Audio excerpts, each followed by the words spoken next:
Hi, I'm Krista West of Avlea Folk Embroidery, and this is the May FlossTube.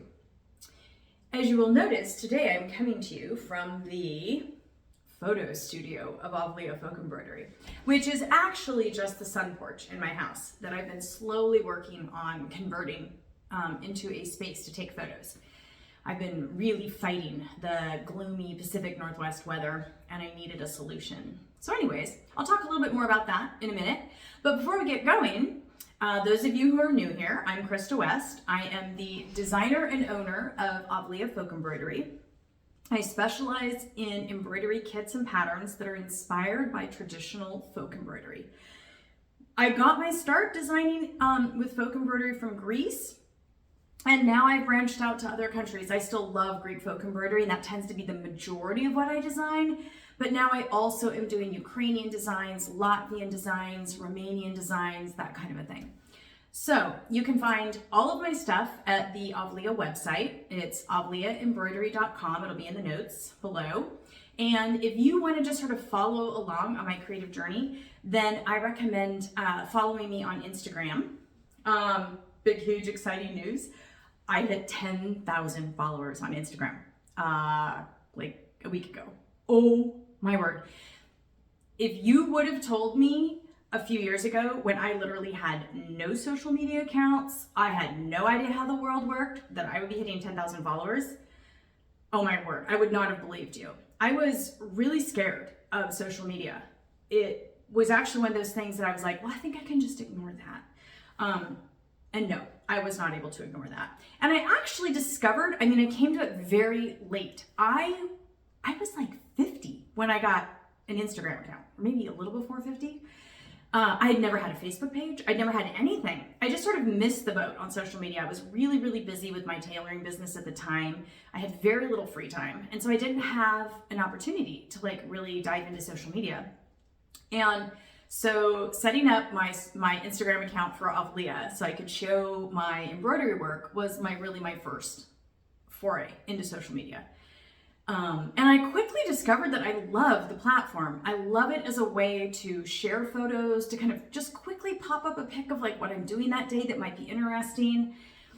For me, it really exploded kind of a deeply held belief that I'd had, that I was really raised in this sort of very rarefied tailoring world, like professionally sort of formed, I guess, in this rarefied tailoring world where you didn't show anything until it was perfect.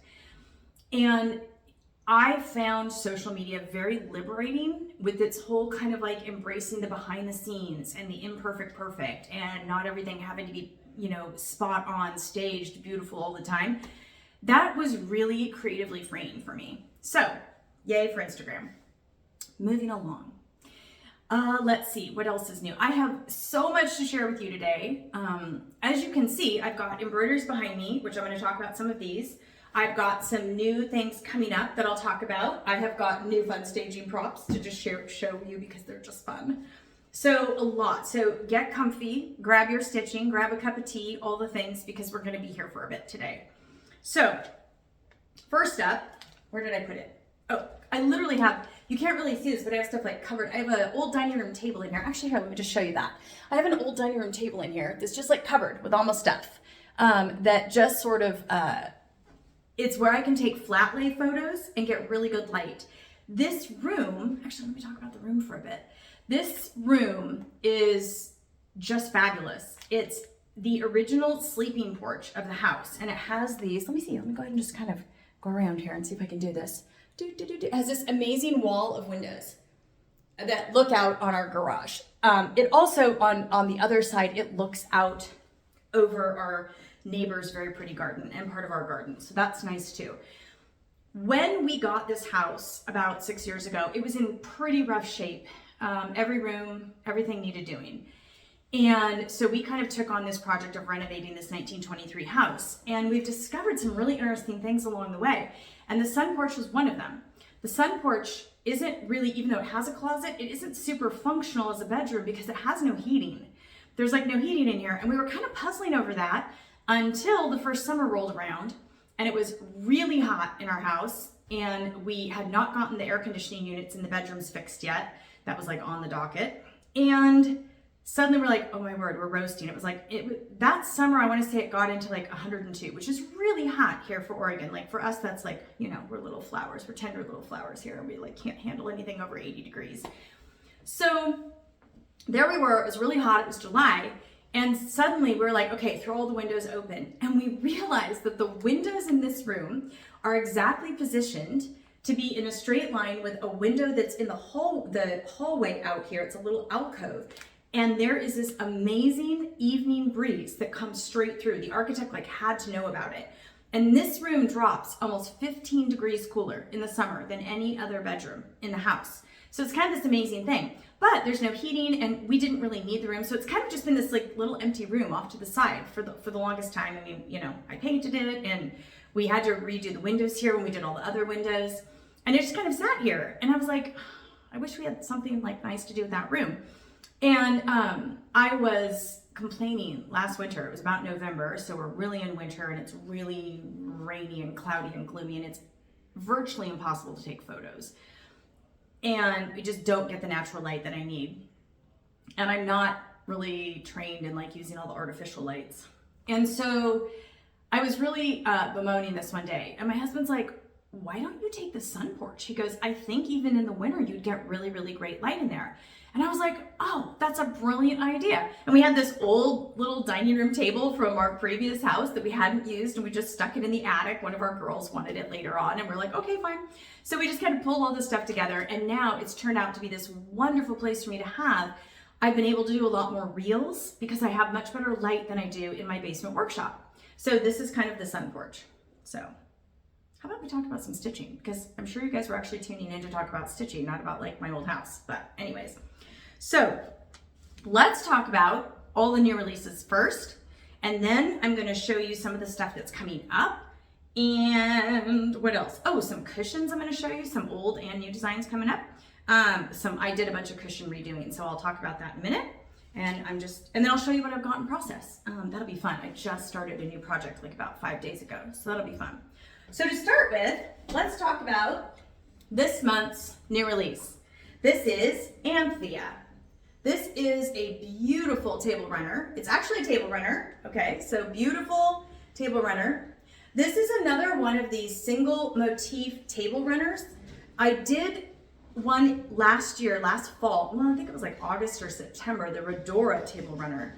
And I was really surprised how popular it was.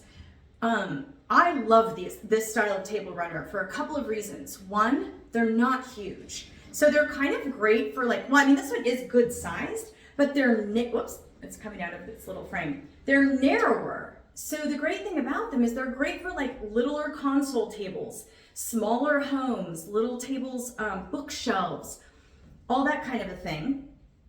And also because they're just this motif, like this worked like 3 times with a little small outer border, they work up so fast. I think Anthea is only like 7,000 stitches. So basically if you've done a bit kit, one of my bit kits, it's like this equals like 2 bit kits. This isn't even that much stitching. But then I discovered this awesome way to display them. You can see I'm using these little magnet hangers. Oh my word. So my husband found this awesome poster for my daughter for her birthday a few months ago. My teenage daughter turned 14. She's super into all things nature. She has like over a dozen plants in her room and she keeps them all alive and she loves them. So my husband found this really cool botanical poster and he's like, oh, they have this really neat like magnet poster bar thing to hang it up with. And I'm like, that's genius. And I was like, wait, you could use that for an embroidery. And so what it is, you can find these on Amazon. And I think I paid like $12 for a pack of 2. So they are really inexpensive. And here's how they work. They're just like a little magnet. If you haven't seen them, they're really slick. One side has these little magnets and then the other side has magnets and they just like clip together. Boom. And then you've got your little hanger. So easy. I'm using these like all over the workshop now because it's a great way, as you can see behind me, I'm using them on the wall to put the designs that need to be photographed or like need to have reels done or I need to do something more with them that are finished. And then down in the workshop, I'm even keeping some of the things that are like, oh, we're in process. I need to like do the hem on that, or I need to sew it into a cushion or something like that. And I'm using these little bars. They're just fantastic. So I love how it would allow you to basically just, with literally like less than 30 seconds, you can take an embroidery that you've already made and you can hang it on your wall. Because like I thought this would be really pretty as a wall hanging. Like you could hang this like in an entryway, or you could hang it in a, I don't know, you could hang it in a bedroom, or like in our house, because it's an old house and we have a lot of those like kind of small narrow sections of wall. And I thought, oh, this would just be so beautiful. So really a huge fan of these little magnet bars. They are pretty widely available. They're really inexpensive on Amazon, so I won't be offering these at the Avlea website just because I feel like there's so many places you can get them. But what a great idea. So next time you're making an embroidery like that you might consider giving as a gift, maybe throw in the little magnet bar so that they have like options of how to display it. So this is Anthea. And this is actually just a really awesome floral design. Kind of the story behind this design is this is actually a design that didn't make it into my book. My book is coming out in August. It's Everyday Folk is the name of it. I always have trouble remembering the subtitle because the publisher chose a different subtitle. It's over 175 folk embroidery designs for the home from traditional textiles or something like that. It's really long. And it's coming out in August. August 27th is our release date. Woohoo! I have books on order, so I will be offering signed copies through the Avlea website. The book is going to retail for $24.99, but at the Avlea website, it'll be more like $28.99 because we offer free shipping. So yeah, true confessions there. The shipping really isn't technically free on it. But the margins on the book are so tight. Like we don't really like make a lot of money on the book. So I do at least need to charge for that shipping. It'll also be available on Amazon and through like lots of local like knitting, sewing, quilting, craft shops. So if you have a local shop in your area, it doesn't hurt to stop in and say, hey, did you hear that there was a new book coming out on folk embroidery? You might want to stock it. So if you're feeling so inclined. But this design was one that was too big. I have a little section on single motifs in the book, in the design library, but this was just so big, I couldn't fit it in the book. And that's why I was like, I think I'm gonna make a table runner out of it. So it's actually been ready since the sample. Cindy Russell stitched this sample like last fall and sent it to me. And as soon as I saw it, I was like, I have to wait till spring to release this. Like I can't release this in like gloomy November. So I've been hanging on to it all this time. So I'm really, really excited to share that with you. So that's Anthea. Okay, great. That's the newest release. Oh, and as far as details, you probably want to know that. It is stitched on the traditional ground cloth in white. Now, if you have not stitched on that yet, the traditional ground cloth in the white variety, not in the natural, but in the white, is it has a little bit of an uneven thread count, which means that it is like 26 threads in one direction and like 25 in the other. So if you're doing something like Anthea, it's no big deal. And we make sure to cut the fabric so that we always cut for the smaller thread count. So you'll be fine. You always have plenty of fabric. It's just when you do a square design on the traditional ground cloth, it'll come out like a 1/2 inch difference on one side, even though it should be like 18 by 18 inches. It might come out like 17.5 by 18. So it's done intentionally by the mill to mimic the quality and the texture of the hand-woven fabrics that would have been used traditionally. So there we are. I actually really love working on it. I love the white traditional ground cloth. It's one of my favorite, like super easy fabrics to stitch on. It's great because it's so easy to see the threads, and it's really like soft. It's just got this lovely soft quality to it. I've done a number of things on this. The Bit Kit Scandinavian Stars is on the white traditional ground cloth. The Sea of Light design, that's a really big square, is on the traditional ground cloth white. Some of the other Bit Kits, Phoebe and Katerina, the little folk costume designs, those are on it. Florina, that's a smaller like table mat design, is on it too. Ooh, now that I say that, Florina would be awesome to display these little magnet bars. Ooh, I should have grabbed my sample for that. Anyways, so that's Anthea. Then, next up, this month is 2 more of the Folk Flourishes kits. Now, Did I take and send all of the garment samples to my granddaughters because I was so excited for them to have them for Greek Easter? Why, yes, I did.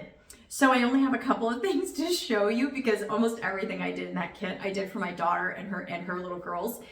And so I don't have a lot to show you on that, but I do have a couple of things. So if you haven't heard of those yet, the Folk Flourishes are basically a type of, okay, this will just be this is my little piece of fabric that I keep needles in here for when I'm doing videos. What it is it's some of our traditional folk fabric. It's a 26 count cotton fabric. And we're using that essentially as a waste fabric that you lay over something and then you stitch a design and then you just remove the threads. If you want to see it, I have a super fast 2-minute video. We call it the shorts video, which it still cracks me up. That is on the website. If you go to the Avlea website and you just search Folk Flourishes, every one of the Folk Flourishes kits has that little 2-minute video showing you the technique. It is so easy. And then I also have a really long, not really long, but it's like where did I put the shirt? Oh, it's right here. I have an 18-minute video showing how I did the shirt yoke and really going into a lot more detail. So if you like the really detailed video, you want to know step by step, go watch the shirt video. Because this was the very first thing that I did for Folk Flourishes when I was testing the technique. I just jumped in from the deep end. This is my actually kind of old, a little bit worn out quince linen shirt. I love these shirts. I wear these in the workshop a lot when I'm working. But you know, it's a basic white shirt. And I kept thinking, it'd be so nice to have a way to add a little something to that. And so that's how I came up with the Folk Flourishes. So each kit has at least 3 motifs. It has a chart for at least 3 motifs and 5 or 6 borders. This is one of the borders. And then like this one has another border that I did on the cuff. And so it's kind of cool. So it's a way to like personalize and add folk embroidery to clothing. It is terrific for adding things to little kids' clothes. Oh, somebody on Facebook yesterday sent me the cutest photo. She had taken the little, one of the little designs from the Gardens series kit, and she had done it on her granddaughter's overalls, just on the pocket of her overalls. It was so adorable. It's a great way, you know, a lot of us who really love folk embroidery and love embroidery, we want to give gifts, but you know, I'm gonna have to like super duper love you to spend 3 months making you this, you know? I mean, let's just be real. This is not the sort of thing I'm gonna make for just anybody, because, and I also like don't wanna put that much time into it and think, oh, what if they don't like it, you know? I really wanted a way that I could make something that I could like put a little something on for my granddaughters, just a little like, hey, Nan's thinking of you. So I did them these adorable little, I just got Old Navy dresses. I bought the little dresses for $11 each on Old Navy. And then I put this little row of cherry sailboats. That's the Seaside kit. So the ones that are, oh, I should really explain that. I'm really getting ahead of myself. The 2 kits that released this month are Geometrics, which has a bunch of different like geometrically themed designs. And that has a really classic Mediterranean color palette. Here's the shirt from that kit. And then here is the, oh, it's crinkly. My bag, my tote bag that I made. And that's the knotwork design. I'll get close. And that's pretty much the color palette for Geometrics. It's like warm blue, medium warm blue, terracotta, alizarin, and like the soft olive green. And that's a really fun design. And this is actually a great gift idea. So these are just basic muslin bags that you can get on Amazon. And they cost about, they're like almost like $2 a piece. And it took me like, this is probably the biggest border in the Geometrics kit. It took me 2 nights. And you just stitch it on, then you remove the fabric, you just pull out the little threads, voila, here you go. And like, this is my bag that I take to my daughter's track practice. That's why it's crunchy. Can you hear it? It's crunchy. I keep extra Halloween candy in there for the kids at the track meet. So I'm like, hey, want some Skittles? So anyways, because you know, they go straight from school to that track meet and they're starving. And those track meets, like if I can just have a moment, people, how about a little efficiency? Last week, the track meet was 3 hours long. It was 8 o'clock before we got home. And I'm like, sorry, honestly, I just have to really turn off my business owner brain and think, who is running this show? Like, why can't we make this a little faster? Okay, so that's my rant on track meets. Anywho, so the bags are fantastic because you can make these up. I mean, what a great gift idea. You could like do this as, okay, housewarming gift. You could like fill it with cool towels and little fun things. Easter gift, Christmas gift, all the different little gifty things. Just have a friend you want to just say, hey, I'm thinking about you. Like, what a great idea to do a little muslin bag. And they are totally washable because the Folk Flourish kits are using DMC floss. So it's all designed to be washable. So this is the one that I did from the Geometrics. And then this is the one that I did from the Seaside kit. The Seaside kit has this super fun color palette. It is the turquoise, it's the deep turquoise, the alizarin, shell pink, the soft warm blue, and then the golden olive. It is just, I've got to do something more with this palette because I did it for Seaside because it was like charming and cute. And you guys know me, I don't do a lot of like cutesy sentimental designs. It's not really my thing. But as soon as I did this palette, I was like, I need more of this palette in my life. So I know I'm gonna have something coming up that's got this palette because I had so much fun working with it. So this is it too. Like this is another bag, just a tote bag. Again, I just did a border across the top. Great gift idea. I did Trader Joe's kitchen towels, and then I did shorts. I bought linen shorts, and I also bought linen pants from Amazon. And you can just, an evening or two, you can have a cool little bit of embroidery on something. So that's the Folk Flourish kits. I'm pretty excited about those. We are actually getting ready to launch those wholesale, which is kind of exciting. I went through this phase this last winter where I was like, oh, wholesale. And I kind of got in my little pouty place about wholesale, and I just couldn't make the numbers work. And so then, and I was like, well, I'm just not going to do wholesale. But then I was like, oh, I really would love for Avlea kits to like be in like fabric shops or a quilting shop or a stitching shop or something.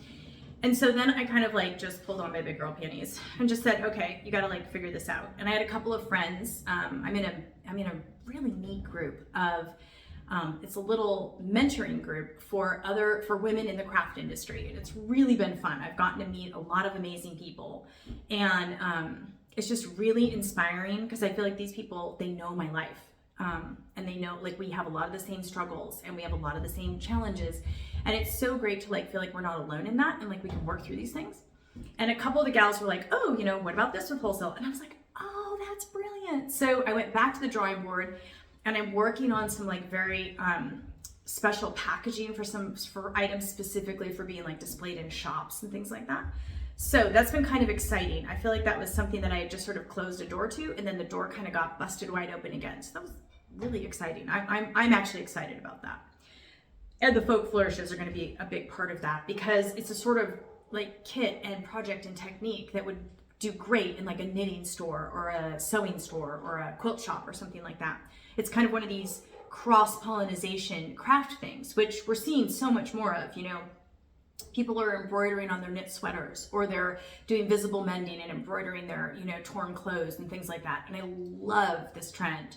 I just love that we're like thinking of ways to personalize and ornament and make our clothing and the things that we live in like every day, like just our own. I just think it's really, really cool. So moving along, what's next on my list? Oh, let's talk about the cushions. The cushion reset. Okay, so this all kind of started because I don't know why, I have off-white couches. It really looked like a great idea at first. And I was like, oh, I love it. So we have this huge living room in this house. Actually, if you check out my stories today, I did kind of a behind the scenes shot of like what it looks like when I'm doing a photo shoot. And it's just, this house has the most gorgeous living room. It's 14 by 28 feet, and it's a story and a half tall with like original old growth Douglas fir beams. It's the whole reason I bought the house. True confessions. We walked in, the realtor thought we were crazy to buy this house because it needed so much work. I took one look at that living room and I'm like, I'm gone, folks. I'm moving in. Like, where's the moving van? Anyways. So the living room is something that I've really put a lot of love and attention into. And so I researched historical 1920s colors, and I painted the walls oyster beige, and then I've, added all different things. It's been like this ongoing project for the last number of years. And when I went to get couches, I got ivory couches because they were just so pretty. They were like these kind of like almost like performance velveteen. So not quite velvet and not that kind of cool textury thing. And I'm a sucker for anything velvet. I just really, really love velvet. And so I got these couches and they were great. They look amazing until you have your boxer dog decide that she loves hanging out, rubbing against those couches. She's not allowed on the furniture. Oh, no way, not in my house. But she rubs along it. And I'm like, oh my gosh. So I have been watching over the last year as my couches have been getting like a little bit dingier and a little bit dingier, a little bit dingier. And I'm like, it was just so like, it was so discouraging. And finally my husband, who is a real neatnik, it's actually pretty funny. He loves to clean. And right now, yes, am I thankful for that? 100%. He loves to clean. His mom was like a total cleaning freak, and he loves to clean. He like cleans to relax. Like, yeah, definitely keeping that around. And so this last year, he was like, I really feel like we kind of need to up like our cleaning tools game. So we ended up getting this little steam cleaner thing. And I was like, steam cleaner, how do you use a steam cleaner? And it's got like 5 pages of directions or whatever. Well, I finally figured it out this last weekend, and I spent like an hour and a half and steam cleaned my couches, and they look amazing. Their backs are looking like gorgeous. And then I was on a roll. I'm like, well, the couches look good. And then I was like, oh, some of the cushions that I've done, a couple of years ago really need to be like a little tuned up. So like, for example, the Santorini stars design, which is with the Appleton's crewel wools, has that lovely texture. I love this design. This is still one of our top selling kits. I mean, I'm just thrilled how many of you love this. But my original one I had lined with the Radiance Gold, and it was really before I had really nailed my cushion cover game and really figured out exactly how to get these nice full cushions. And so this one was always a little bit loose and a little scoochy, and I was like, okay, I did the couches. I'm on to the cushions. So every cushion was scrutinized, and I have like half a dozen of them in my living room from like all the samples and stuff. So this one, I went and I tuned up the back. I took off the other back, which was the Radiance Gold Satin, which is beautiful, but because it's silk, it's got a lot of like, it's a little softer and almost, it's not stretchy, but it's like got that little more of that give. Whereas the Essex cotton linen is like, it's right there. When you put it there, it stays there. And for a cushion cover, it's really nice. So I changed it out to the dusty blue, which I was super happy with. So I did that one, and it just looks like so nice and plump around the edges. Oh, pro tip. When you're doing a cushion cover, little pro tip. When you do your cushion cover, and you take it and you're turning it inside out, give it just a tiny light press when it's flat on your ironing board, but then the real trick is put it in your cushion, put it in your pillow insert, stick in your cushion insert, and then take your iron and hold it like this and kind of go, and then turn it and go, and turn it like this and go. That's how you get those like really nice crisp seams. Like the edge is looking like really nice. You actually have to steam it lightly with the cushion insert in it. So I did Santorini stars, yay. And then I was on to Corinthian bridal shawl. This is personally like one of my favorite things I've ever stitched. And because I love the red and black designs. And if I can get close up on this one, I mean, check out that super cool back stitching work. Oh my gosh, it's just so cool. This just has everything that I love about folk embroidery in it. It's got that really stylized feel. It's actually from a bridal shawl from the Corinthos region of Greece. It's a folk costume. It's a piece that's actually been in a number of books and museums and things like that. It's really beautiful. It's actually kind of a little bit bigger design. I just used actually a section of the design for this.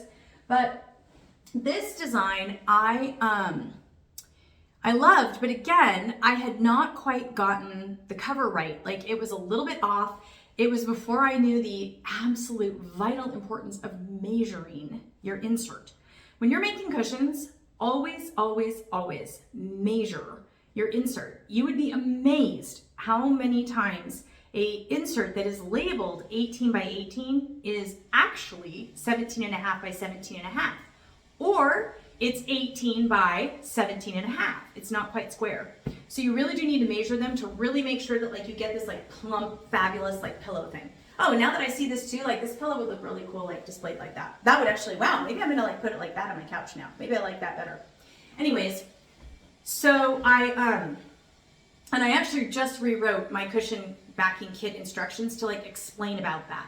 Because sometimes when you buy a pillow insert, some are kind of soft and flat, and some are like, oh, you know, really beefy and plump and full. And so I have written instructions for like, what if your pillow insert is like really fluffy and full, and what if it's actually one of those more kind of softer, flatter ones? Because it makes a difference in like your finished pillow. And I like a pillow that really looks like crisp and like tight on every edge, you know? And I'm just really a fan of like just the knife, just the basic sewn, you know, keep it simple, show off the embroidery.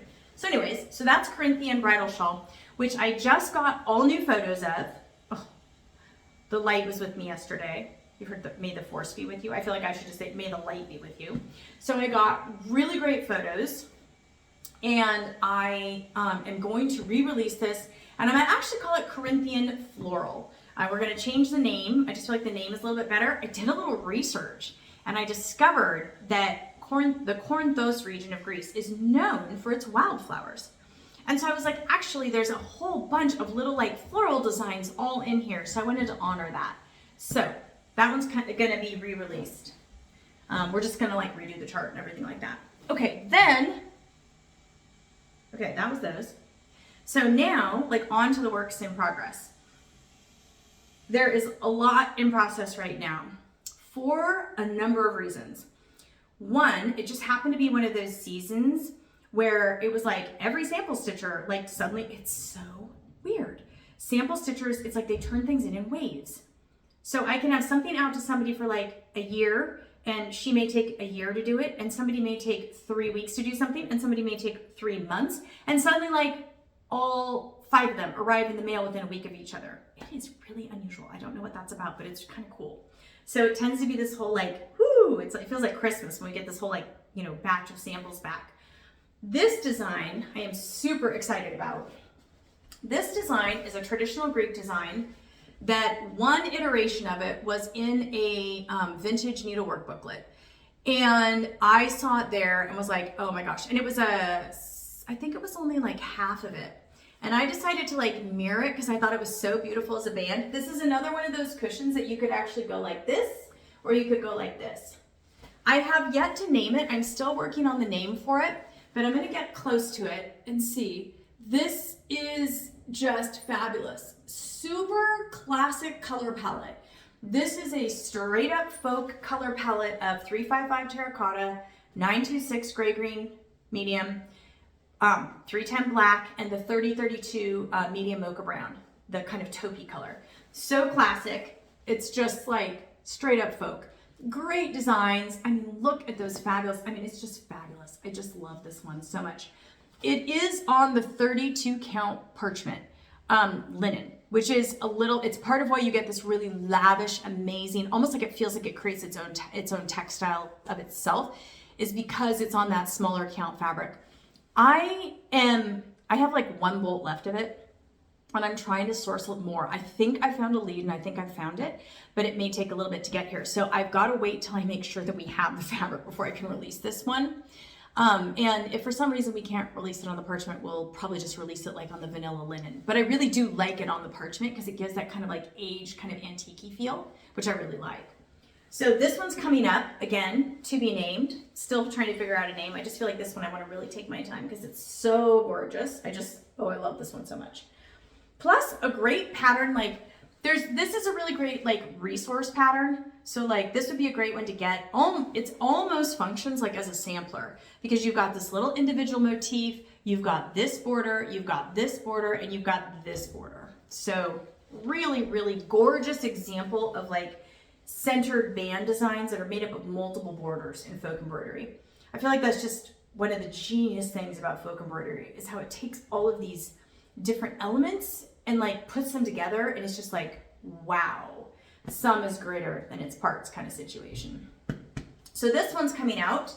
Then I'm actually getting ready to hem this one.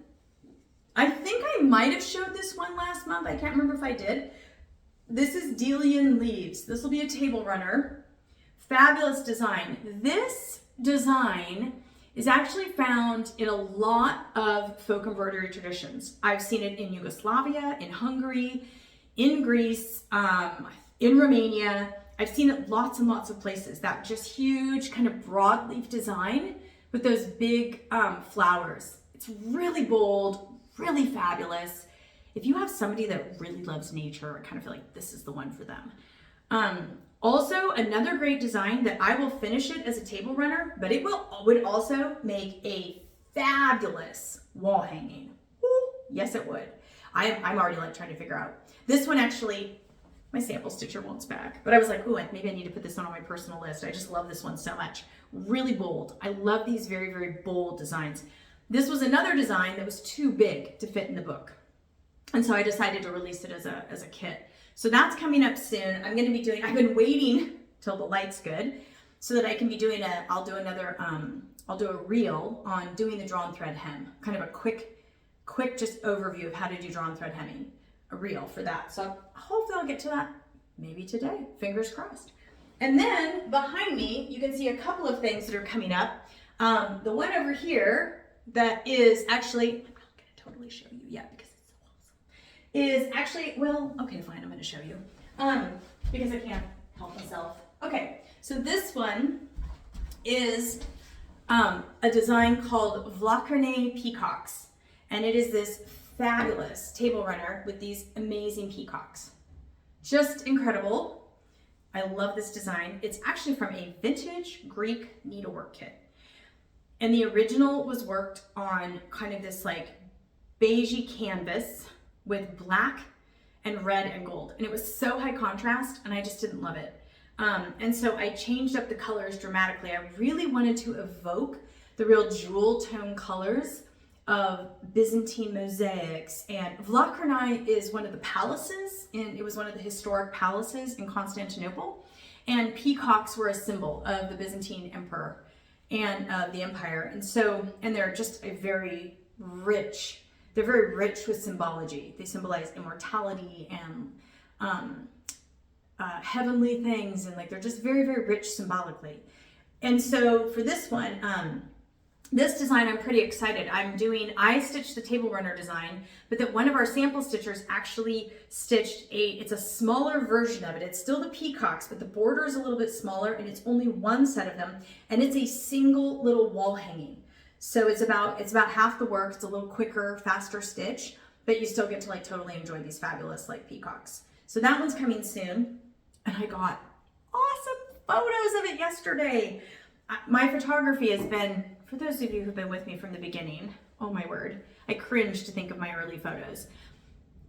I came very late to photography. I never even really owned a camera or used a camera until I had Avlea.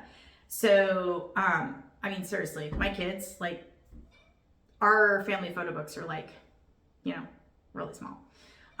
Fortunately, my sister-in-law liked to take photos. It's really the only reason my kids have photos, because I just never really like figured out how cameras work until I had Avlea. And in the early days, I gave my embroideries to a young photographer I knew, but she didn't stitch. And so I'd get these beautiful photos back, but then there would be like a plant right in the middle of the stitching or something, because she didn't really know how to photograph textiles, which is, I've since learned, it's a very specific technique within photography. And so she was very generous and kind and helped me walk through the first steps of like getting my own gear and point me in the right direction. And then she had a friend who was a product photographer who actually gave me some tips, did some zooms with me so that I could really start understanding. So I've been really working on building up my photography skills, because I realized that it's just a huge part of the embroidery for me is being able to really show it off like in all of its glory, and give you ideas for like how you might want to style it in your home, or how we can really show off this folk embroidery to like its very best advantage. So this last weekend, my teenage daughter and I took we had just a little brief time to go shopping. And she's at that age where if I say, do you want to go to the makeup store? I can get her to pretty much go on any errand. It's really great. I know I've got this leverage for about another year or two. And so anyways, fortunately, our makeup store is right next to Home Goods, it's like my kryptonite for staging props. And I had so much fun. I found these super cool little gold dessert spoons that I had a ton of fun photographing with this design. And then I found like this beautiful terracotta candle that's got like, it's like glazed. Can you see it? It's like super cool. So it's kind of shiny, but kind of matte. Very cool. I can't wait to use that for something. And then I got this like great big old glass vase, which I really like. So I just had a lot of fun there. I don't know exactly what I'll use, what designs I'll use those for, but it'll be fun, like coming up with those. Let's see. What's up next? Oh, I know. I can show you the design that I'm working on. This is very early days on this design. It will not release until probably winter or maybe even early 2025. But I am still reworking the really big long runner that I talked about in last week's email, the 37-inch runner that I'm working on. I'm still finalizing my test stitching on the colors and the fabric and all of that. So in the evenings, I just like to have I like to have something to stitch that I can just go at it and not have to be thinking about it creatively. So the design I'm working on right now in the evenings is this beautiful design called Catopola Fig, is what we're going to call this. And it is a classic fig tree design, and you can only, this is only a small section of it. It's actually going to be a mirrored or confronted table runner band, and it's going to be fairly long. It's going to have, if I remember right, it's 1, 2, 3, 4. It's seven motifs across. I originally had made it smaller, but I'm kind of in this season right now creatively where I'm wanting big stuff. I want like bigger designs. I kind of feel like, I have loads and loads of great little smaller kits on the website, but I'm ready to add more big stuff to the website. So I've been kind of focusing on that in my own stitching for the last couple of months. And so Catopola Fig, and it's a very traditional design. It's actually from a Greek cushion border from the early 1800s Greek islands. And on this one, I'm using rosewood, the rosewood dark, and the terracotta, because those mimic the madder dye stuffs, the red madder dye stuffs that would have been used like in the 1800s, like prior to synthetic dye stuffs being invented in the late 1800s. And oftentimes natural dye stuffs, there would have been successive dye baths. So you'd have your dye material, your madder, and you'd run the first batch through, you'd get like a dark, dark, dark, deep rosewood color. Then the second batch through, you get something a little bit lighter, like the terracotta. And then the third batch through, the dye bath would become what they call exhausted. So tired, poor little dye bath. And I just love that. It always makes me crack up when I think about an exhausted dye bath. I don't know why, it's just one of those things that makes me laugh. And so then your last run through would be just a very, very pale kind of soft pink. And that's like the light alizarin color that I use a lot of. So those very warm reds reference like madder dye stuffs. So this is actually a piece that I'm stitching for one of my granddaughters. It's one of her it'll be her Preca piece next year. So one of the pieces that goes in her heirloom box of all of her embroideries that I will then gift her when she's an adult. So that's a really, really great Greek tradition. And then, the biggest news. Oh, boy, you stayed with me this long? Okay. So the really exciting news that I have is that I have rescheduled my trip to Greece. So last year, those of you who followed along knew I was all set to go and spend several weeks in Greece to research and study and work with my embroidery teacher there. And I broke my foot, and my doctor would not clear me to go to Greece. And I was so disappointed. And I've been just waiting and waiting. And at the same time, my 14-year-old is getting ready to start high school. And so it's a lot harder for me to get away. But this past couple of weeks, I've been just kind of thinking, I really would like to be in Greece. And I just said something to my husband one night, and he's like, why would you not go? And I said, well, because I hate to leave you guys on your own. He's like, he kind of looked at me and was like, seriously? He goes, we can cook, we can take care of ourselves, which they absolutely can, which is great. And so he's like, you should go. And I was like, seriously? And so I am getting ready to go. And so far, this trip, I'll be there a few weeks and a couple of weeks, 2 to 3 weeks. And right now on my itinerary is I'm hoping to visit the island of Naxos, which is a very important textile center. A lot of very specific style of red embroidery, both needle darned, cross stitch, and then also weaving there. So there's a lot there that I'm really looking forward to seeing. I'll be taking a trip with actually one of our Avlea stitchers, Rachel, who lives in Athens, is going to take me to Nafplio, which is on the Peloponnese and has a very important folklore museum, which I'm really excited to see. There's museums all over Greece, and some of them have bigger collections of folk costume than others. So those are the ones that I'm really trying to focus on. And then I'm hoping to make a trip up to Arakova. For those of you who know the Iris's paint box design, that design actually originates from a folk costume from the Arakova region of Greece. And weaving and textiles and folk costume is still very much a part of like the tourism business in Arakova. I believe they have like embroidery workshops you can see and things like this. There's like I want to say, I did a little research and it looks like sometime like in the 80s, they kind of formed this women's collective so that they could like keep doing these traditional crafts. So I'm really curious to see about that. So I'm making my plans and I will be going in September, late September. And I'm so excited because I'm really excited to bring you guys back like more great, amazing folk embroidery designs. Because I mean, I can only fill my house with so much folk embroidery, but I love it so much. And I want to spend the rest of my life researching and sharing folk embroidery. It's my thing. It's what I love doing. But I couldn't be doing it without all of you. And I'm so grateful for your support and your encouragement and your friendly comments on my social posts and your nice emails. And I mean, it just is so inspiring to me as a designer to know that there are so many people out there who love these traditional handcrafts, who love these designs as much as I do. So it just gives me such joy to be able to share. But I really kind of need to fill up my creative tank, and so being in Greece would be a great way to do that. So I told you it was going to be long today. Wow, this might be my longest FlossTube ever. But I want to thank you so much for joining me today. If you have any questions, I'll put anything about the designs I shared, I'll put in notes, but do know that like some of the things I'm showing you actually won't release for a little bit. You just get sneak peeks because here I am. And here we are doing another FlossTube. So thank you so much for watching, and I wish you all like a wonderful spring of stitching, and summer's right around the corner and it's gonna be great. So take care and happy stitching.